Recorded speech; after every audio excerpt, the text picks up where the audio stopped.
Hello દોસ્તો, કેમ છો? મજામાં છો? આજના વિડીયોમાં સ્વાગત છે. એક સરસ મજાનું ગીત સંભળાવી દઉં છું. ગીતા મોજમાં સ્વાગત છે. ત્યારે કેવા ગીતો ગવાય? હો જે દિલ તોડી ગઈ, હો બેવફાની યાદમાં ચોરડવાનું, જે દિલને તો સમજી ના શકે.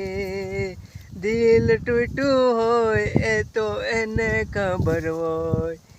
દર્દ ભરા દિલની એ તો દિલ ટુકડા થયા, એ તો એ જ જાણે ઘાયલ આશિક જેને દિલ તોડ્યું. એ તો દિલ તોડી ગઈ, હવે એની વાટ શું જોવાની, એની યાદમાં શું રડવાનું. મારા કાળજે મારી કટાર, ઓહો આવું તે ચમ કર્યું કે દલડે મારી તે કટાર. હો તું તો હળગાવી ગઈ મારા દિલને, દિલ દાજ્યું ને દર્દ વધતું રે ગયું.